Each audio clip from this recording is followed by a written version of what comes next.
What's up everyone, Joseph Hadaway here, and before I get into today's video, something I haven't talked about yet, we are on the road to 1,000 subs this year. If you read my yearly blog post of what I want to get done this year, I talked about I'm going to hit 1,000 subs this year, which I know if you're reading this, probably gonna say, hey, it's mid-March and you're not even at 20 yet. I believe in my mission, I believe in the fire community. Help me out, hit that sub button. And if we hit 3,000 this year, that's my stretch goal. Again, in the blog post, that's all written out if you want to go check me on this. I don't know. What would you want to see? Portfolio reveal? I mean, I could do the stereotypical YouTuber thing and dye my hair, but I don't know. You let me know down in the comments if we hit 3,000 subs, what you would want to see, and maybe we'll make something happen. Into the actual video though, I've talked about this a few times.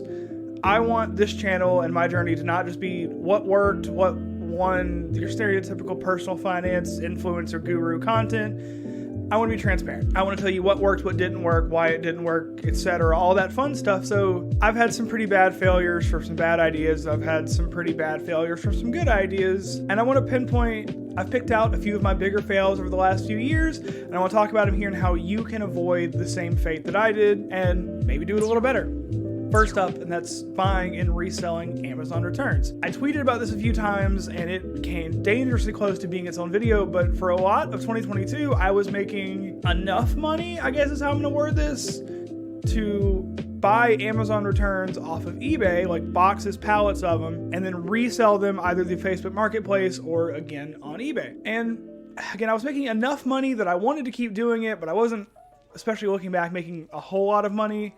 Each time I got a box from an eBay retailer, I was selling maybe half of it, which after a few months, I was left with boxes full of random cheap electronic crap that nobody wanted to buy and I couldn't sell to save my life. So lost some money on that one.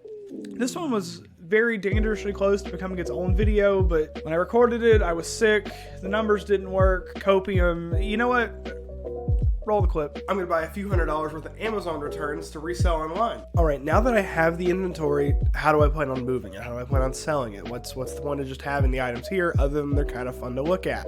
Stepping back a little bit to kind of, see how I got here, where these ideas come from, and unfortunately, this one I can't pinpoint. So in short, can reselling Amazon returns work? Yes.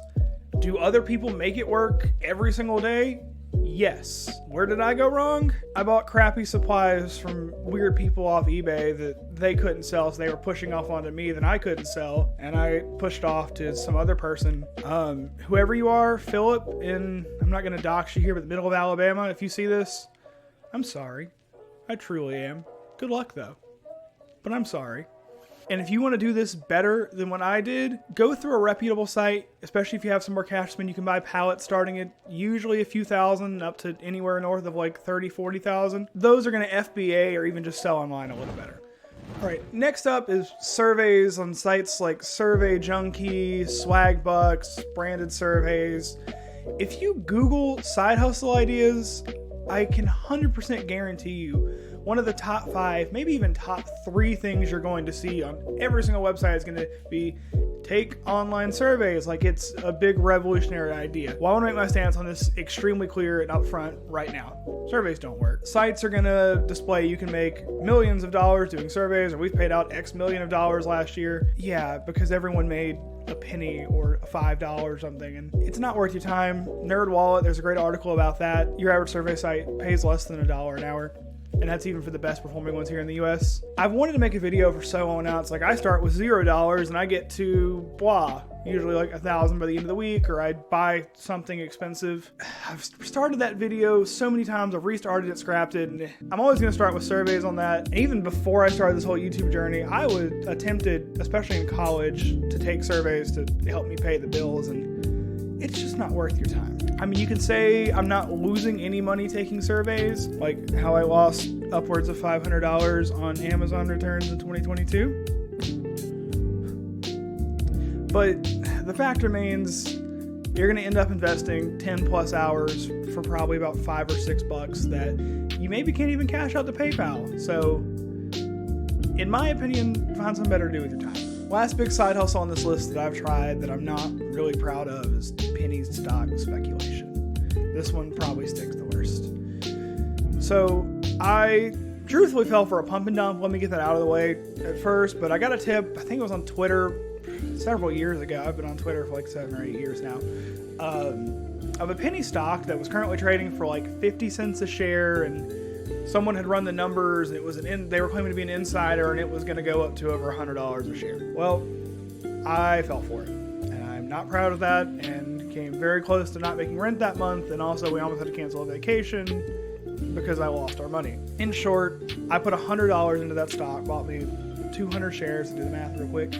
Cost me $5 to buy that, so I'm already in for $105. I watched my $105, really 100, tick up. It 100, 200, 500, 1,000. I'm pretty sure I even broke 2,000 or 3,000 at one point, and I held because I was still getting these emails from this random insider stating that the stock was going to keep going up, and then one day those emails just stopped. And within 48 hours of those emails stopping, that price per share went from upwards of upwards of $15, $16 a share at least, back down to like under a penny.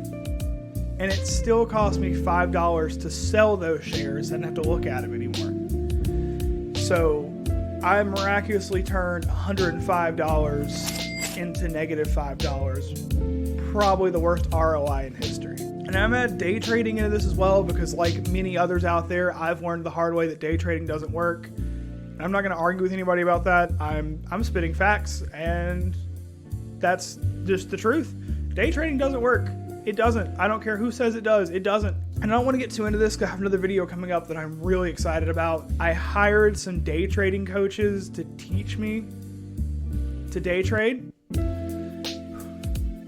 And that went about as well as you'd expect. I think one guy I paid $50 to watch him for an hour, and he lost $400 trading Bitcoin. So be on the lookout for that. Subscribe because you're not going to want to miss it, because that's a video that I am very, very excited for.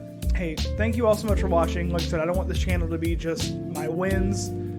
Let's talk fails as well. Let's talk about what I did wrong, what I fell for, because then you can hopefully not fall into the same holes that I did, maybe even do it a little better. I've got more failed side hustles out there I can talk with. Those are probably just my biggest time and money sinks that I've lost with the biggest ramifications. If you got a side hustle you want me to try, or something you might want to hear about, hey, let me know down in the comments below. I might give it a shot. Once again, thank you all so much for watching. We're on that road to 1K. Drop me a subscribe, like the video. It really helps me out with the YouTube algorithm. I really appreciate it. Love you all, and see you next week.